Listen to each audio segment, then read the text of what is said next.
பேச்சுரிமை வந்து அல்லாஹ் இந்த பூமியில் வந்து 100 வருஷமாக கொடுத்துருக்கான். இந்த மன்னராட்சிங்கிற இந்த முசீபத்து நம்ம தலையில் இருந்த காலகட்டத்தில் பேச்சுரிமையே கிடையாது. அபூ ஹுரைரா ரலியல்லாஹு அவர்களுக்கே முஆவியா ரலியல்லாஹு அவர்கள் பேச்சுரிமை கொடுக்காம தான் வச்சிருந்துருக்காங்க.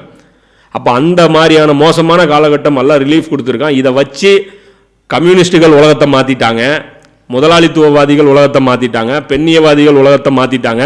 ஆனால் நம்ம டேனு எப்போ வரும்? நம்ம டேனு வர்றதுக்கு நம்ம விதை போடலாம் அப்படின்னு சொல்லி பெரிய பெரிய உலமாக்கள் வரும்போது நீங்கள் ஆப்போசிட் விதை போடுறீங்களே, ஆப்போசிட்டாக அதுக்கு மறுத்து பேசுகிறீங்க. வெள்ளைக்காரனை எதிர்த்து போராடுறது குற்றம்னு சொல்லி உலமாக்கள் ஃபத்வா கொடுத்துருக்காங்க ஒரு காலகட்டத்தில். என்ன போய் பேசுறது? கேட்டால் என்ன சொல்கிறாங்க? பள்ளிவாசல்கள் வந்து சுதந்திரமாக இருக்குது, தொழுகை கொடுறானா இல்லையா, அழகான முறையில் ஒழு செய்கிறதுக்கு ஏற்பாடு இருக்கா இல்லையா, அது அல்லாமா இக்பால் புலம்புறாரு. இந்த முல்லா கு ஹே சஜ்தே மே சஜ்தா கர்னே கி இஜாசத் நாதானிய சமஜ்தா ஹே இஸ்லாம் ஹே ஆசாத். இஸ்லாம் சுதந்திரமாக இருக்குன்னு இந்த முட்டாள் நினைக்கிறான். சஜ்தா செய்கிறதுக்கு பர்மிஷன் கொடுக்குறதுனால அதுதான் சொல்கிறார். இஸ்லாம்னா இந்த 2 ரகாத் இமாம்கள் என்னடா தலையும், இவங்களுக்கு என்ன புரியும்? இஸ்லாம்னா என்னன்னு இந்த 2 ரகாத் இமாம்களுக்கு என்ன? ஒரு உம்மத்துக்கு ஒரு லீட் பண்ணுறதுக்கு ஒரு தலைமை இருக்கணும். இந்த 2 ரகாத்துக்கு 3 நிமிஷத்துக்கு லீட் பண்ணி சலாம் கொடுத்தவொடனே ஓடி போயிடும், உனக்கு எனக்கு சம்மந்தம், இவங்களுக்கு எங்கே இஸ்லாம் புரிய போகுதுன்னு சொல்லிட்டு அல்லாமா இக்பால் வந்து புலம்புவார். இந்த 2 ரகாத் இமாம்கள் இவங்கெல்லாம் 3-4 நிமிஷத்துக்கு இமாம் உம்மத்துக்கு தலைமை தாங்கிட்டு அதுக்கப்புறம் சலாம் கொடுத்துட்டு போயிட்டே இருப்பாங்க. உங்களுக்கு எனக்கு சம்மந்தம் இல்லை, இங்கேயே கை கழுவிட்டு போயிட்டே இருப்பாங்க. லீட் பண்ணுறதுனா இமாம்னா யார்? அல் இமாம்னா யார்? மௌலானா மௌதூதி ஒரு இமாமு, அல்லாமா இக்பால் ஒரு இமாமு, இஸ்ரார் அஹமது இமாம். இமாம்னா நிற்கணும் பின்னாடி, உலகத்தை அவங்க வழிகாட்டுதல் கொண்டு போய் அவங்க அந்த உச்சாணி கொம்பு வரைக்கும் கொண்டு போய் சேர்த்துவாங்க. அவங்க தான் இமாம். அவங்க பின்னாடி போனால் கொண்டு போய் இங்கேருந்து, அதாவது அவங்க பூமியிலேருந்து ஒன்று வானம் வரைக்கும் கொண்டு போய் அவங்க ட்ராவல் கொண்டு போய் நிப்பாட்டுவாங்க. அவங்க தான் இமாம். ஒரு நாளும் உம்மத்துடைய தலைமையை அவங்க கீழே விட மாட்டாங்க. 2 சலாம் கொடுத்தவொன்னே அவங்க போயிட மாட்டாங்க.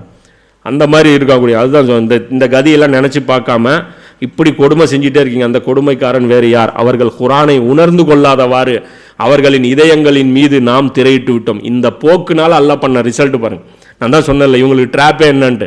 குரான் அவங்களுக்கு புரியாது, அவங்க உளர ஆரம்பிப்பாங்க குரான்லன்ட்டு. இப்போ இது யாருக்கு எல்லாம் திரை? இப்போ திரைன்னு எடுத்துங்க, பொதுவாக எடுத்துங்க, காஃபிர்களுக்கு திரை. இல்லை இன்னைக்கு குரானோட புலங்கிறது யார்? இஸ்லாமிய காஃபிர்கள், சொல்லப்போனால் முஸ்லீம் காஃபிர்கள். இப்போ அவங்களுக்கு குரானு புரியாத மாதிரி அவங்க குரான் படிச்சுட்டே இருப்பாங்க, குரான் வகுப்பு நடத்திட்டே இருப்பாங்க, குரான் தஃப்சீர்களும் பண்ணுவாங்க, குரானை மொழியாக்கம் கூட பண்ணி வெளியிடுவாங்க. ஆனால் அதை புரிந்து கொள்ளாதவாறு அவங்களுடைய உள்ளத்தில் நான் என்ன பண்ணிட்டேன்? திரையிட்டு விட்டேன்.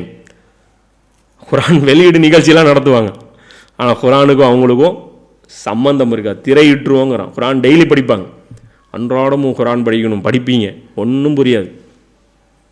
தீனுடைய புரிதல் இல்லாமல் குரானை நீங்கள் தலைகீழாக நின்று எப்படி வேணாலும் எந்த ஆங்கிள்லையும் புரட்டி படிங்க, ஒன்றும் புரியாது.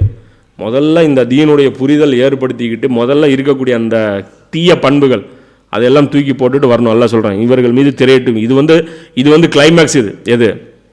உள்ளத்தில் திரையிட்டுட்டான்னு வச்சுக்கோங்க, அதுதான் பதறதே. நம்ம இந்த திரைக்கு முன்னாடி அவங்கள புரிய வச்சிட்டோம்னா ஆயிரும். இல்லைன்னு வச்சுக்கோங்க, அது ட்ராவல் பண்ணி பண்ணி பண்ணி அப்படியே போயிட்டாங்கன்னா சீல் ஆயிரும். அதனால் வந்து ஓப்பன் இருக்கும்போதே நம்ம அல்லாஹ்வுடைய வசனங்களை யோசித்து பார்க்கணும். அல்லாஹ் சொல்கிறான், இவர் இதயங்களின் மீது நாம் திரையிட்டு வைத்திருக்கிறோம், மேலும் இவர்களின் செவிகளில் மந்தத்தை ஏற்படுத்தியிருக்கோம், உங்களுக்கு காது கேட்காது. நேர்வழியின் பக்கம் அவர்களை நீர் எவ்வளவு அழைத்தாலும் இந்நிலையில் அவர்கள் ஒருபோதும் நேர்வழி பெற மாட்டார்கள். என்ன தான் நீங்கள் அவங்களுக்கு புரிய கிளாஸிங் எந்த ஆயத்துக்கு காமிச்சு இந்த ஹதீஸை பாருங்கள், இந்த சம்பவத்தை பாருங்கள், ரசூலுடைய வாழ்க்கையை பாருங்கள், அலியுடைய இதை பாருங்கள், எல்லாம் எதுக்குங்க? அலியுல்லா மேட்ரு எதுக்கு நமக்கு? ஹுசேன் செத்தா எனக்கு என்ன? ரசூல்லா வாழ்க்கை நமக்கு என்ன? ரசூல்லா தான் சொல்லிட்டாங்கல்ல, ஒரு உம்ராவுக்கு இன்னொரு உம்ராவுக்கு நடுவில் செஞ்சால் இதுன்ட்டு. ஒரு ஜும்மாவிலேருந்து இன்னொரு ஜும்மாவுக்கு தான் இருக்குல்ல, சொர்க்கத்துக்கு போகிறது தான் வழிமுறைகள் சொல்லப்பட்டிருக்குல்ல, இந்த தஸ்பீ ஓதனா இப்படி இருக்குன்னு இருக்குல்ல, எதுக்கு தேவையில்லாமல் சொர்க்கத்துக்கு இவ்வளோ கஷ்டமான வழியை காட்டுறா? நாங்கள் தான் ஷார்ட்கட் ஒன்று கண்டுபிடிச்சி வச்சுருக்குறோம்ல. இவங்க இதுலேயே அப்படியே போயிடுவாங்க, இவங்களுக்கு புரியவே புரியும். ஆனால் குரானில் எங்கே இருக்குது? அதனால தான் அல்லாஹ் வச்சான் ரிவிட்டு.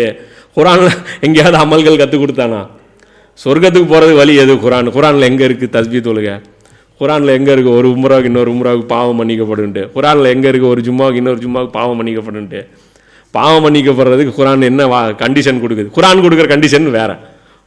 அல்லாவை விட, அவனுடைய தூதரை விட, அவனுடைய பாதையில் போர் புரிவதை விட, பாடுபடுவதை விட என்னது? அதை விட இந்த 8 விஷயங்கள், இந்த துனியாவுடைய இந்த சொத்து, குழந்தைகள், இது எல்லாத்தையும் கேட்குது, டிமாண்ட் பண்ணுது குரான்.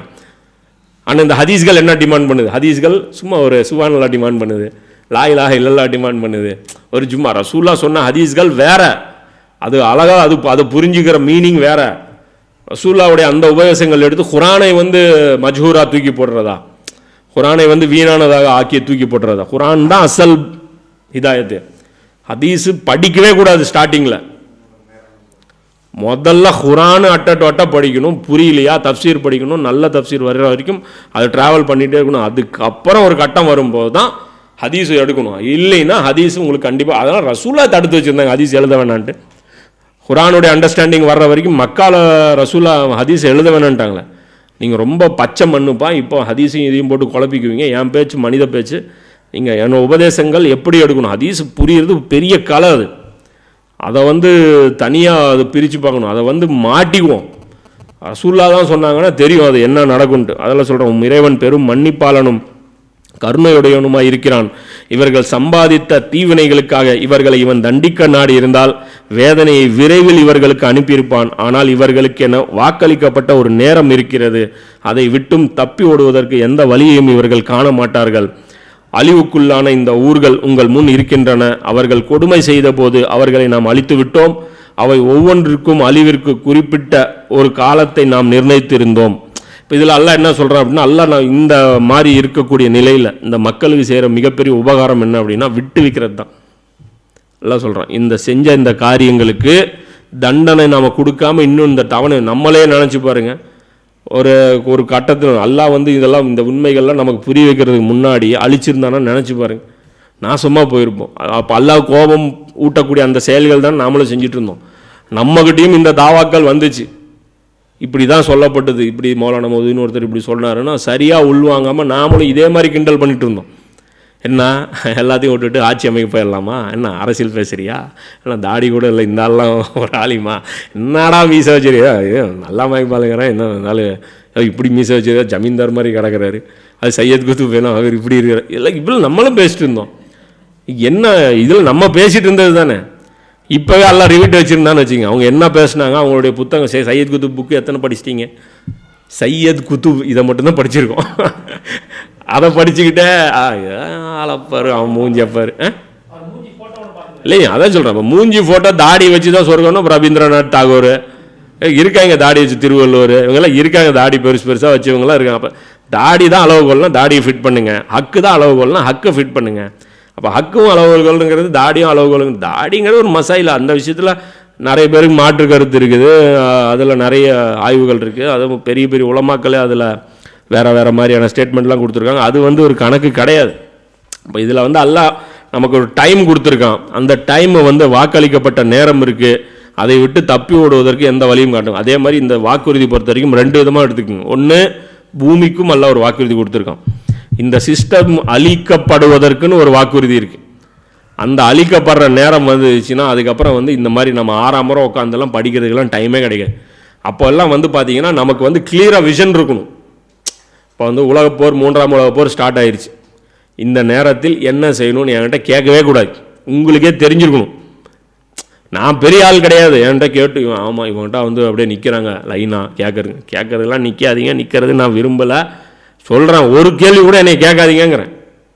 ஒரே ஒருத்தர் கூட இந்த மாதிரி சூழ்நிலை வந்தால் நாங்கள் என்னங்க பண்ணணும் அப்படின்னு சொல்லி என்கிட்ட கேட்காதீங்க, அறிவு வளர்த்துக்கிங்கிறேன். எனக்கே தெரியாது, நானும் அந்த சூழ்நிலை வச்சு தான் முடிவு பண்ண போகிறேன்.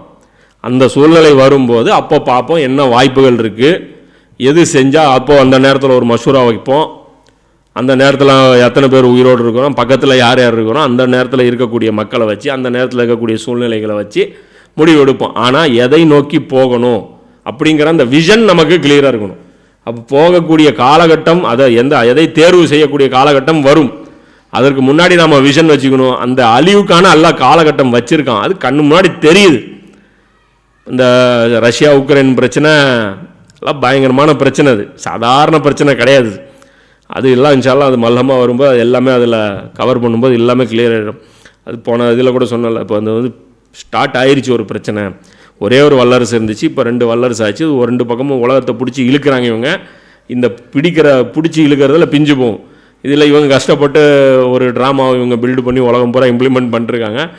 இந்த கூட்டம் வந்து உட்காந்து வேடிக்கை பார்த்துட்டு இருக்குது. இவங்க 2 பேருக்குள்ளே ஒரு மோதல் நடக்கும். இவங்க எல்லா பிளானும் போட்டு வச்சுருக்காங்க. இப்படி பண்ணி நாம் இப்படிலாம் சிப்பு வச்சு இப்படிலாம் கண்ட்ரோல் பண்ணி அழகாக உட்காந்து ஆட்சி பண்ணலாம்னு நினைக்கும் போது அல்ல விட மாட்டான்.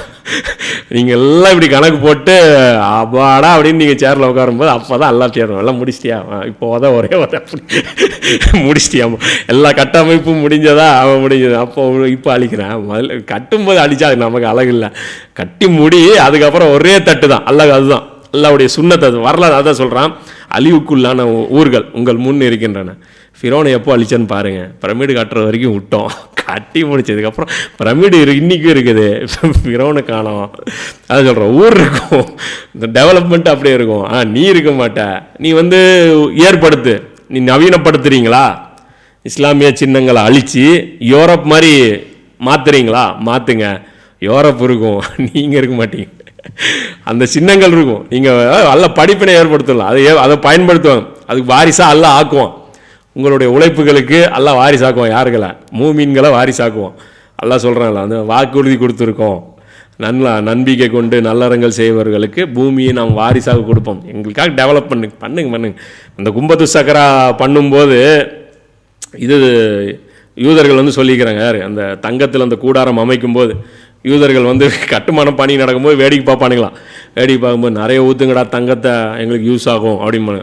கம்மியாக ஊற்றி வச்சுறாங்கடா, அது எத்தனையோ டன், அது கட்டுங்க, இன்னும் கொஞ்சம் நிறைய பார்த்து சேர்த்தியே போடுங்க, நாங்கள் இடிக்கும்போது அது எங்களுக்கு யூஸ் ஆகும் அப்படின்னு சொல்லிட்டு அவனுங்க கிண்டல் பண்ணுவானுங்க. அது மாதிரி அல்லாவும் கிண்டல் பண்ணிருக்கான். என்ன, நீங்கள் உலகத்தையே கட்டையும் வைக்கிறீங்களா, ஒரே அரசாங்கத்துக்கு கீழே கொண்டு வரீங்களா? கொண்டு வாங்க. ஈசா நபி வரட்டும், நம்மளுக்கு வேலை ஈஸியாக போகும். டெக்னாலஜியெல்லாம் இருந்துச்சுன்னா ஈசா நபிக்கு வேலை முடிஞ்சதில்லை. ஈஸியாக ஒரு சேட்டலைட்டு சேனலில் உட்காந்துட்டு ஈஸியாக ஒரு இன்டர்வியூ கொடுத்துட்டு ஐஎம் யூசா நபிகா அப்படின்னு சொல்லிட்டு அவர் பாட்டுக்கு ஜாலியாக தாவா செஞ்சுட்டு போயிடும். அவருக்காக பிளாட்ஃபார்ம் ஏற்படுத்துறீங்க, இன்டர்நெட் கேபிள் கடல்களில் கொண்டு வரீங்க, மிகப்பெரிய சர்வர்களை கொண்டு போய் அண்டார்டிகாவில் வைக்கிறீங்க, கஷ்டப்பட்டு ஃபேஸ்புக்கை லான்ச் பண்ணுறீங்க. எல்லாம் பண்ணுங்க, எல்லாம் பண்ணுங்க, யூஸ் ஆகும். எல்லாம் இந்த பூமியை மூமின்களுக்கு வாரிசாலாம் ஆக்கும்போது இதெல்லாம் தெரிஞ்சிடும். இதெல்லாம் படிப்பினை இருக்குது. அதற்கு அவை ஒவ்வொன்றிற்கும் அழிவிற்கு உண்டான குறிப்பிட்டதொரு காலத்தை நாம் நிர்ணயித்திருக்கிறோம் அப்படின்னு சொல்லிட்டு அல்லாஹ் சொல்கிறான். இது வரைக்குமான இந்த படிப்பினைகள் போதும். இன்ஷா அல்லாஹ் அடுத்த வகுப்பில் அது எப்போ நடக்குன்னு தெரில, அது வகுப்பு நடக்கும்போது அதில் அந்த மூசா நபியுடைய அந்த கிலர் அலைஹிஸ்ஸலாமுடைய அந்த சம்பவம், அதில் இருக்கக்கூடிய படிப்பினைகள் என்னங்கிற அந்த விஷயத்தை பார்ப்போம். வாஹிர் தாவானா அல்ஹம்துலில்லாஹி ரப்பில் ஆலமீன்.